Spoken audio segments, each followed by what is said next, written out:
Louco do céu, começa agora mais um GorpaCast.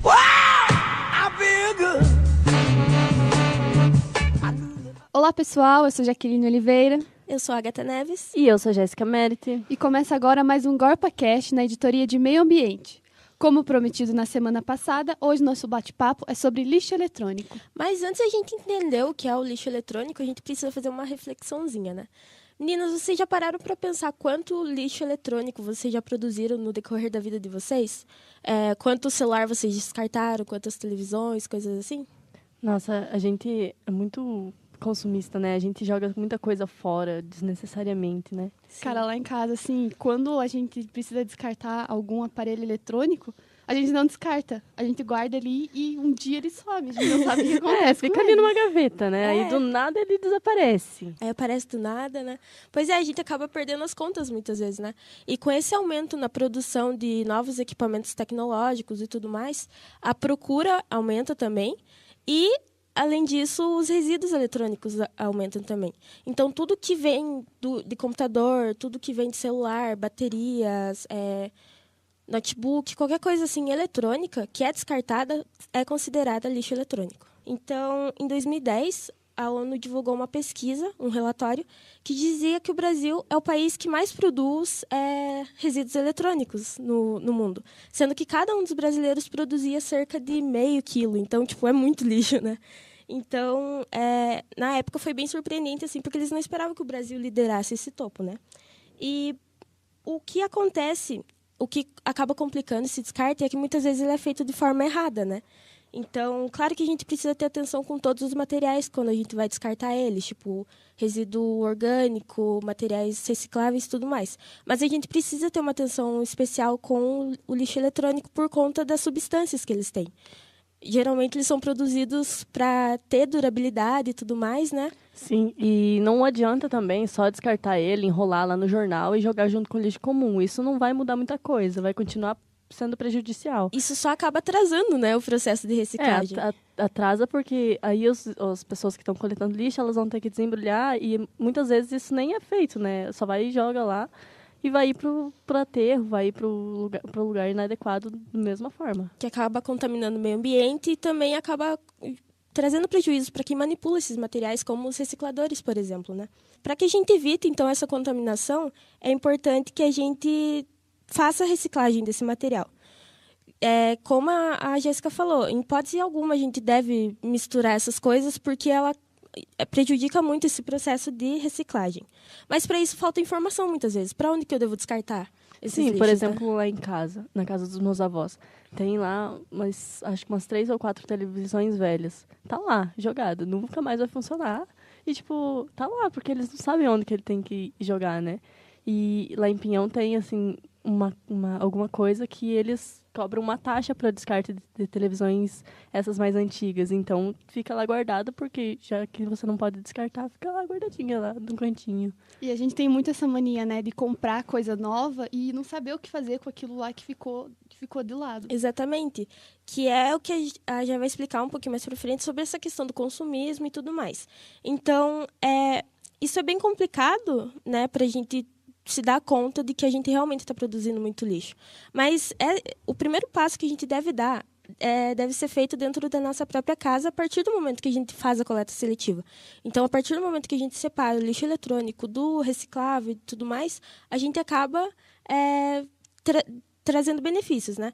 E esse descarte ele deve ser feito todo por empresas especializadas nisso e cooperativas de reciclagem, coisas assim, ou até mesmo centros de estudos, né? Tipo universidades, escolas que recolhem esse material para organizar projetos de conscientização no meio ambiente e tudo mais. Mais para frente, a Jaque vai trazer algumas marcas que recolhem esse lixo e tudo mais. Sim, mas assim, quando que esses resíduos eles vão ser perigosos para as pessoas? Então, enquanto eles são um equipamento eletrônico que está vedado, ele não apresenta risco nem para a saúde das pessoas, nem para a natureza. Por isso você pode usar lá o seu notebook, seu celular, tablet, televisão, tranquilamente. Por exemplo, se a gente presta atenção nisso, é tipo aquelas pessoas que abrem a boca assim só para falar porcaria, né? Tipo, estão contaminando ali. Tá, Então, boquinha fechada tá ótimo. tá Abriu ótimo. a boca, começou a trabalhar, né? exatamente. Então, o problema é realmente quando os aparelhos eles são violados ou são manipulados de uma forma errada. Aí, com a liberação desses elementos químicos, surge um risco de descargas elétricas ou, se entrar em contato com pessoas, podem causar algum tipo de câncer, problemas neurológicos, que são muito mais graves, que é o que a Jaque vai explicar depois, quando ela for falar exclusivamente dos elementos, né? E por isso que é importante o descarte dos materiais, né? Que eles sejam descartados de forma correta, como a Agatha falou.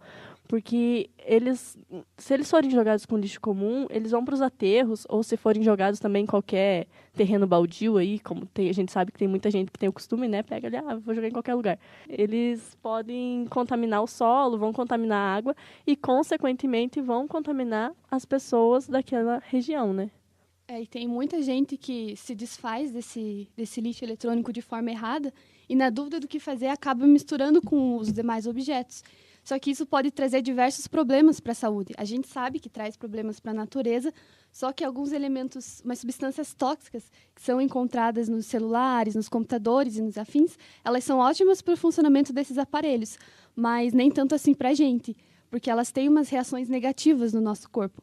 Então, o chumbo, por exemplo, é uma dessas substâncias que pode afetar os rins, o sistema digestivo e o sistema reprodutor. Já o cádmio é cancerígeno. Então, pense, ele se acumula nos rins, no fígado e nos ossos e pode causar osteoporose, irritação nos pulmões, distúrbios neurológicos e baixa imunidade. Já o níquel, ele causa irritação nos pulmões, bronquite crônica, reações alérgicas, ataques asmáticos e problemas nos fígado e no sangue. Então, pense, a gente pode parar para pensar, né? Tem muita gente que tem alguns desses sintomas e não faz ideia de que possa ser causado pelo lixo eletrônico. Pensa que tem qualquer outro tipo de doença ou que às vezes é só um mal-estar. A gente nunca para pensar, né? Tipo, se Sim. vem disso. E um outro dano para a saúde, como a Agatha já falou, é o consumismo, né? A gente é cada vez mais consumista, a gente sempre quer as novidades e a gente nunca se satisfaz com o que a gente já tem, né? Então, tipo, a gente tem que tentar se controlar e não se render aos Apelos do mercado, né? aos apelos, digamos assim, né, do mercado. E quando a gente tem que tentar também, tipo, eu lembro muito daquela propaganda que tem da Magazine Luiza agora, que ela fala assim, você não vai querer assistir a Copa do Mundo na mesma televisão que você assistiu o 7-1, né? A gente percebe aí o apelo ao consumismo. A pessoa já vai pensar, eu não quero mesmo, eu vou lá comprar outra televisão. Sai zica, né, que eles estão falando. Como se a culpa fosse do televisor, né? Tipo isso. Uma outra coisa que a gente pode fazer também é tentar aumentar a vida útil dos produtos que a gente tem, né? Cuidar lá, fazer um backup, principalmente dos celulares, dos computadores, fazer um backup para tentar melhorar quando ele está muito lento, instalar antivírus para evitar, né, já essas coisas, e só trocar quando for realmente necessário. E assim, e quando a gente realizar essa troca, a gente pode procurar locais autorizados para que a gente possa vender o aparelho antigo, seja ele inteiro ou seja as peças separadamente, né? Ou então procurar, tipo, instituições, quando ele estiver em condições de uso, claro, procurar instituições ou pessoas que possam reutilizar, né? Sempre procurar o reaproveitamento desses materiais. Algumas instituições, algumas lojas e algumas operadoras, elas também fazem o recolhimento de pilhas e baterias velhas. Isso também já tira um pouco das nossas costas tipo, não deixa esses produtos à mercê do nosso descuido, né? Assim, a gente não joga em qualquer lugar. Pelo menos se a gente levar até lá, eles vão dar o direcionamento correto para essas coisas. E algumas lojas, elas também pegam os produtos antigos como uma forma de troca. Às vezes dão até um descontinho. Por isso que é importante a gente sempre se informar nas lojas que a gente vai comprar para ver, tipo, às vezes tem esses descontos e a gente não sabe, né? E uma última coisa, claro, e não menos importante dessas atitudes que a gente pode ter para reduzir o volume desse lixo, é a gente procurar sempre não usar só o critério de compra como o preço baixo. A gente procurar também a responsabilidade que a empresa tem com o meio ambiente, né? E como a Jéssica falou, que a gente precisa procurar alguns lugares para descartar esses objetos, esses aparelhos eletrônicos. Então, existem algumas marcas que elas recebem esses aparelhos nas lojas dela. Uma delas é a Claro, que ela recolhe telefones celulares, baterias e acessórios de qualquer fabricante em 140 lojas, até agora, por enquanto. A empresa diz que até o segundo semestre ela tem o plano de que todos os pontos de venda no país tenham uma urna coletadora. Então, isso incluiria assim, mais de 3 mil de seus agentes autorizados. Os clientes da Motorola podem desenvolver os seus aparelhos e baterias em assistências técnicas autorizadas. E os usuários da Nokia também podem fazer esses descartes nas agências. E a HP, ela disponibiliza uma campanha chamada Trade-in. Então, o que é essa campanha? A pessoa vai lá, coloca os seus equipamentos usados da marca e pode rebater no valor de uma impressora multifuncional, scanners da mesma marca. Então, esse desconto pode chegar até R$300. Então, é uma coisa bem lucrativa, assim, tanto para a empresa quanto para quem está fazendo esse descarte. Exatamente. E, por exemplo, a Vivo, que eu tenho a internet lá da Vivo, e toda vez que eu vou lá na loja pagar a conta ou alguma coisa assim, tem uma urna lá que é para o descarte desses materiais. Então, a operadora, é bem importante a gente alertar isso. Muitas operadoras, elas recolhem esse material, mas nem sempre a pessoa precisa ter comprado naquela loja. Ela tem a urna lá, você pode depositar qualquer coisa. Carregador, fone de ouvido, celular, qualquer coisa, eles aceitam. E a Vivo eu sei que a Vivo tem um centro de triagem especializado nisso. Então, eles fazem montagem e desmontagem de aparelhos, tudo mais, encaminham o plástico desses materiais para o devido lugar, encaminham tal peça para o lugar correto. Então, isso é bem importante a gente alertar e ter essa conscientização de que é bom a gente consumir a partir do momento que essas empresas se preocupam. Para onde que vai esse material depois? Então, tem que ver essa questão do consumismo, mas também, a partir do momento que você precisa desse equipamento, você procurar marcas que realmente se preocupam com isso, que se importam com o futuro e tudo mais. Porque realmente são danos bem significativos, né, que traz não só para o meio ambiente, mas também para a gente, como a Jaque já citou. Então é bem importante a gente ter essa conscientização, né? E tem que vir da nossa parte também. Não adianta ter lá a urna nas agências e a gente pegar o aparelho velho e descartar ali no lixo. Exatamente. E outra coisa também, muitas vezes várias empresas encaminham esses aparelhos para cursos profissionalizantes, por exemplo. Eu fazia curso técnico de eletromecânica. Acreditem, gente, eu sou técnica em eletromecânica. Mas o meu TCC todo praticamente foi feito com peças reutilizadas em empresas que descartaram para a instituição, sabe?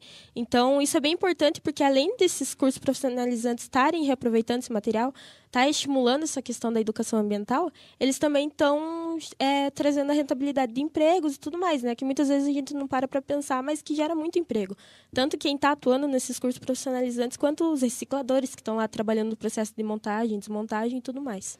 Sim, voltando lá no comecinho que eu falei sobre a taxa que é cobrada, eu só citei, é uma taxa que ela varia para as pessoas que recolhem esse material, varia de R$1 a R$14 nos televisores antigos.